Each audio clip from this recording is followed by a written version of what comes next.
Hello, Redwood Productions here with another LEGO video. Today I have the LEGO Icons Upscaled Racing Driver Minifigure. The set number is 40819. It has 694 pieces and just this build. So without further ado, let's take a look at it. This is in the same scale as all the other large minifigures that LEGO has made. We'll do a comparison with the other ones in a little bit.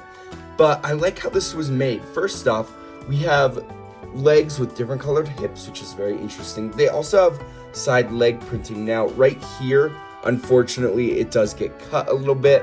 I think that's a fine compromise.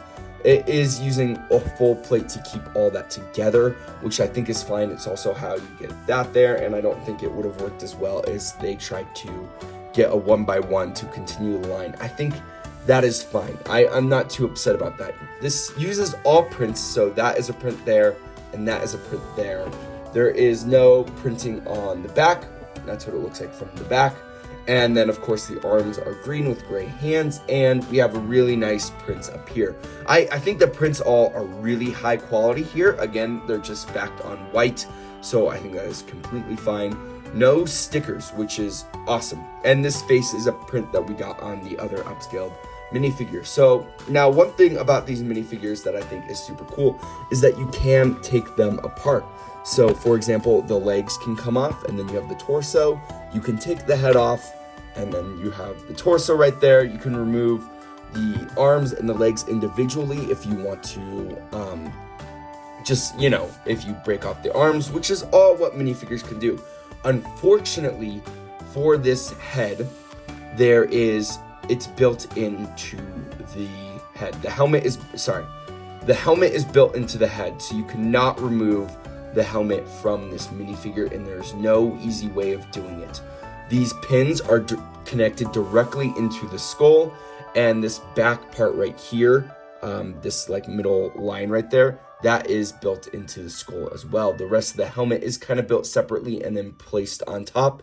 So a little bit of it can be removed, but it's not very easy, and it's not supposed to be removed. Now, one thing I would like to notice, I should probably recapitate his head. I don't know if that's a word, but we're rolling with it. It looks a lot like a space minifigure. It looks a ton, because it does use a red helmet. So if this was a space minifigure, they could really go with this. They would probably go with the more classic helmet instead of the newer style helmet.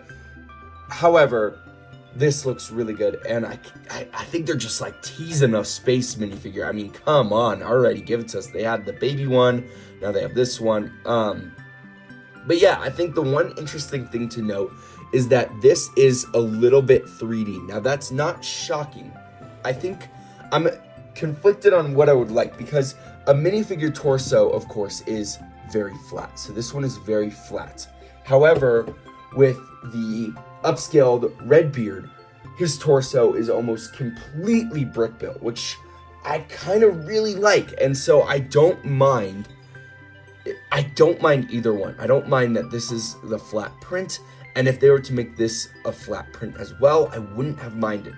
However, I also like a little bit of brick built detail, and this is supposed to be like a belt, so I like the little brick built detail there. I'm still, again, conflicted on which one I prefer, and I think there is no preference. I think they can have a combo of both, or one or the other, and it works. Either way, this looks really good, and now let's get into some comparisons. Wait, no, actually, we're not going to get into some comparisons. There is one secret in this set. So if you were planning on getting the set, I would highly recommend you skip the next like 10-20 seconds, because I'm going to reveal the secret, but I don't want people to see. This is your final warning. I'm going to make this quick, but if you look inside this head, there is a brick-built engine, which is so cool, and I was not expecting that when putting it together, but that is awesome. Now that we've gone over all the cool details, let's do a comparison. All three of my brick-built minifigures, and I just want to look at some comparisons, because these were all kind of released at different times. For example, the hands. One big difference you can see that this upscaled racer minifigure does is it adds tiling to the hands. Now, this is a little bit different, because for starters, you can't hold anything with the tiles there. Now, you can remove them, so I think I prefer that they're there than to not have them. And there's also nothing for this minifigure to hold, so it doesn't really need them, which is totally fine. But I think I like the smoother tiling because it rounds it out versus the studs showing. But I like that you could potentially get rid of those tiles and have studs there to hold something if you wanted to, which I like that difference. Now, one thing I complained about in the upscaled minifigures is the studs showing on the foot. I don't mind the studs there. I just thought since everything was so smooth, it was a little strange showing the studs. That is one thing this racer minifigure does different, is it adds tiles right there, which honestly, now seeing it with the tiles, I prefer. Other than that, one big thing that to note, the difference of this figure versus these two, is there is no minifigure included. This one did come with a minifigure scale size of this figure, and the red beard didn't have one, and this one didn't have one.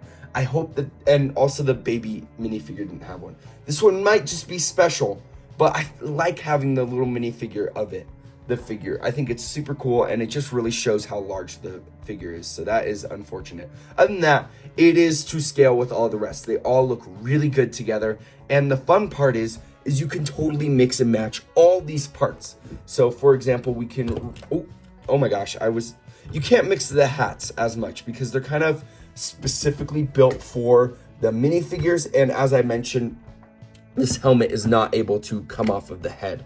So if we were to remove each of these heads, we can swap them around.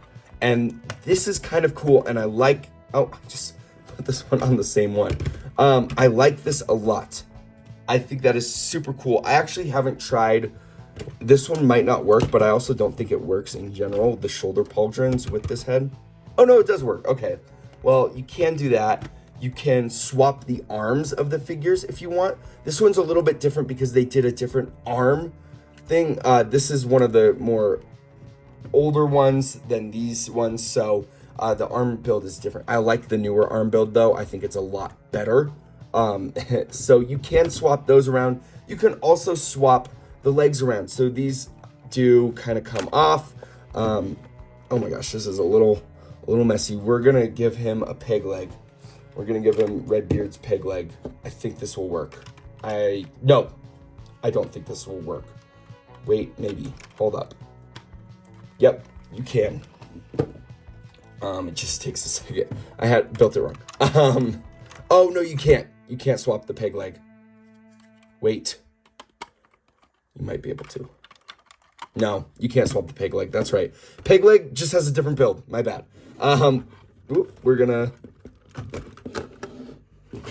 I'm trying to just show that these can swap around, and it's not going well. Oh my god, you can swap the entire hips though if you want to swap the legs. I try to do the peg leg. I didn't think about that beforehand. Anyway, what I'm trying to get at is these are super customizable when you have them. And that is awesome. They're like real minifigures, which is super cool. And I hope Lego continues with this trend if they continue to make these figures. Anyway, now let's take a look at this figure and all of the different comparisons and stuff.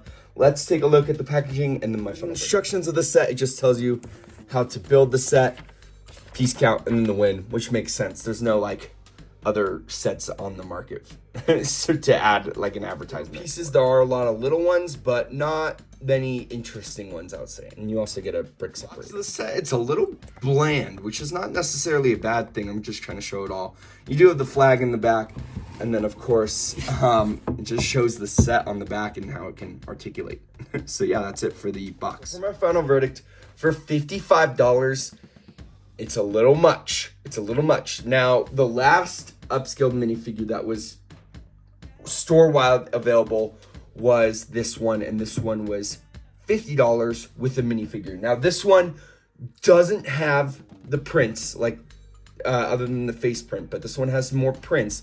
Granted, it's only 2, and I haven't looked at the price counts, but this one probably has a little bit more pieces, even though they're a similar build, just because the legs have a little more detailing to them, and the helmet is a little bit more than the hat, I would say. There's a lot more that goes into that, and of course the head is a little bit different. But overall, they're very similar, and the 55 is kind of pushing it a bit.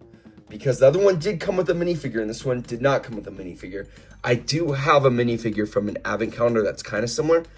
Different torsos, and this one is back printing.